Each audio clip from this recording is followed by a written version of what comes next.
Hello বন্ধুরা, welcome back to my channel. দেখো, আজকে আমি বানাবো ছাতুর পরোটা।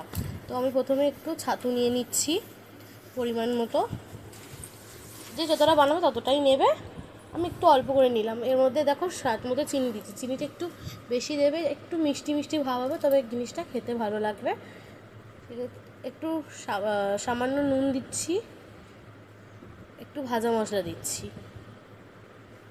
এবার ভাজা মশলাটা দেওয়ার পর দেখো, প্রথমে একটু মিক্সড করে নেবো। সব মিক্সড করার পর একটু জল দিয়ে দিয়ে আমরা অল্প করে জল দিয়ে দিয়ে মাখবো, যাতে ব্যাটারটা পাতলা না হয়ে যায়, ডোটা যেন ঠিকঠাক থাকে। দেখো, অল্প অল্প করে জল দিয়ে আমরা মাখছি।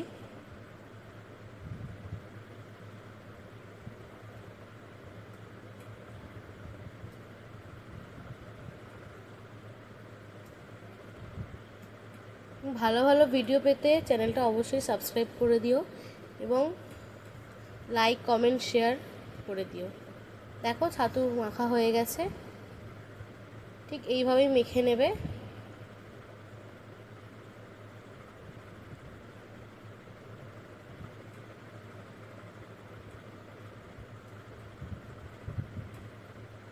এবার আমি ময়দাটা মেখে নেবো। দেখো, এখানে কিছুটা পরিমাণ ময়দা নিয়েছি, এর মধ্যে সামান্য নুন দিচ্ছি, সামান্য চিনি দিচ্ছি।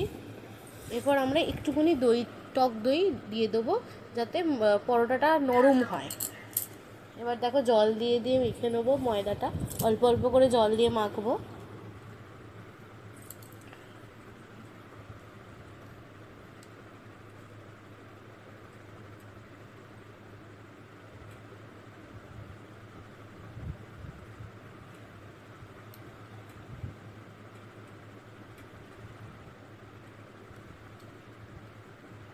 দেখো, ময়দাটাও মাখা হয়ে গেছে।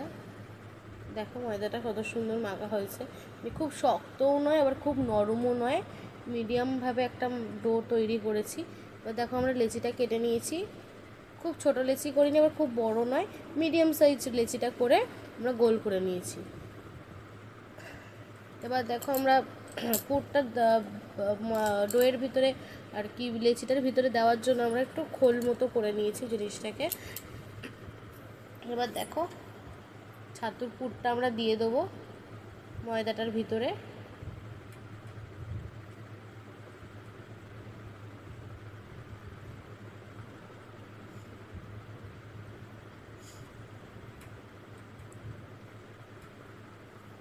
এইভাবে প্রত্যেকটার মধ্যে পুর ভরে নেব। আর হ্যাঁ, ভাজা মশলাটা জানতে চাইলে প্লিজ কমেন্ট করো।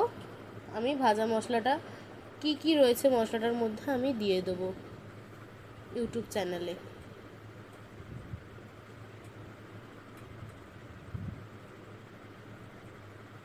দেখো, প্রত্যেকটাতে আমার পুর ভরা হয়ে গেছে। তোমরা চাইলে এটাকে তেল দিয়েও বেলতে পারো, আমি ময়দা দিয়ে বেলেছি আমার সুবিধার জন্য।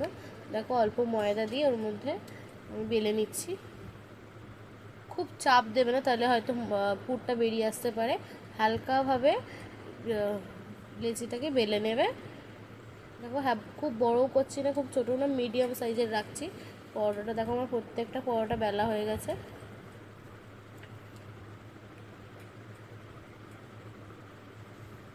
এবারে দেখো, আমি চাটুটা গরম করে নিয়েছি।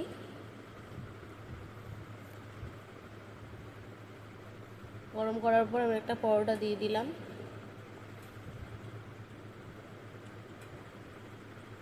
হালকা হালকাভাবে ভেজে নিচ্ছি।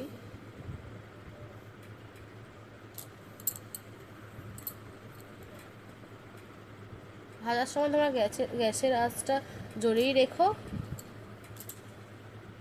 তবে পরোটাটা ঠিকঠাক ভাজা হবে। আস্তে করলে কিন্তু পরোটাটা শক্ত হয়ে যেতে পারে। দেখো, এবার হালকা ভাজা হয়ে গেছে, এর উপর একটু সাদা তেল দিয়ে দিলাম। দিয়ে এবার দেখো, পরোটাটা কত সুন্দর ফুলেছে, কত সুন্দর লাল হয়েছে। একটু লাল লাল করে ভেজে নিলে খেতে খুব টেস্টি লাগে, খুব সুন্দর লাগে। আমি তেলটা দিয়ে ভেজে নিচ্ছি। দেখো, এইভাবে প্রত্যেকটা পরোটা আমি ভেজে নিয়েছি। দেখো, কত সুন্দর হয়েছে পরোটাটা, নরম। ভালো লাগলে লাইক কমেন্ট শেয়ার এবং সাবস্ক্রাইব করে দিও।